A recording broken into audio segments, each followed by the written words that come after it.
I'm seeing a lot of different looking worms around. What are these? These are the classes which we've introduced into Worms Revolution. We needed to evolve the gameplay some more, and we thought, why not change the actual core worm itself? We've had the same worm for about 15 years now, so we thought, why not make it a bit different? So we've changed his actual physical size. So we've got these various new classes, which we've got 4 of. There's the Scout, there's the Soldier, Scientist and the Heavy. We work with Tom Gluckman on the concept artist stuff. He's the famous Worms artist and stuff. His humour's a bit risky, so we had to vet a lot of his stuff that we got, but in the end we nailed down some awesome classes and stuff. Soldier is the first class. He's the all-rounder. He's the worm that you'll recognise from previous versions of Worms. He walks and jumps just as you expect. He does damage as you expect it to be. So he's the default guy who you start with when you start playing Worms Revolution.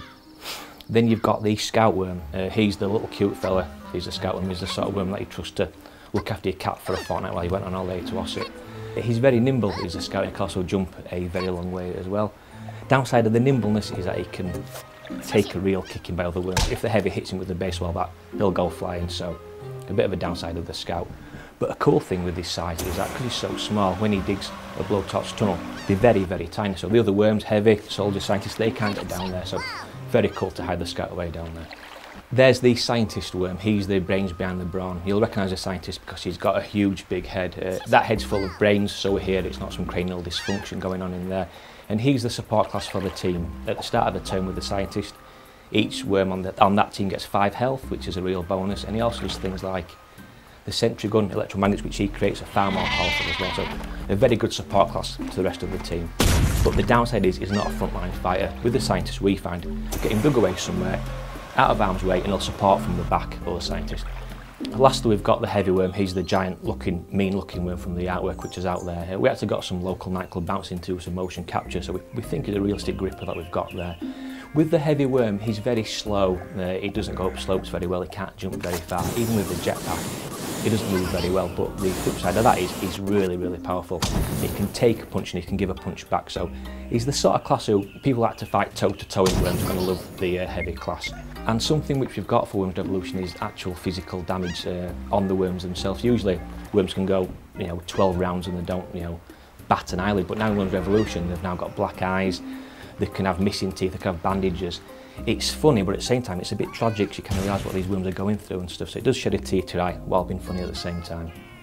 If I want to dress up before war, what customisation elements are available? One of the things we've got more of is hats in Worms Revolution. We know people love hats, so we've got the usual selection of military style hats like the World War II helmet. If you want to dress your worm up military, serious style, then you can do that. As well as the serious ones, we've got comedy ones in there, such as we've got wigs and stuff, particular pop style wigs where once they're on a worm I do find it pretty hot actually, so a bit of something there for everyone. As well as the hats, we've also got new gravestones and we've also got new victory dancers, forts and other things. Something which we revamped for Revolution is the speech bank system. Before we had one sample pretty much for each one action in the game, but now because you kind of get sick of hearing the same sample again and again, after 15 years of hearing a worm say look at that, it's kind of got to us a bit now, so we've fixed that problem.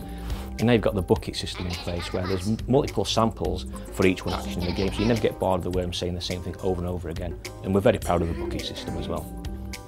Also for Worms Revolution we've got trinkets now as a customisable option where the worm takes these into battle. They don't really bring anything to the gameplay as such, they're just things that worms get out and play with while they're bored. For example, worm can get out a particular handheld console device. Actually no, it can't for legal reasons, we took that out of the game. So now it gets out a teddy bear, it gets out a football and it'll play with these while the action's going on and waiting for its own turn. So they don't bring anything to the party, they just look funny when worms are playing with them.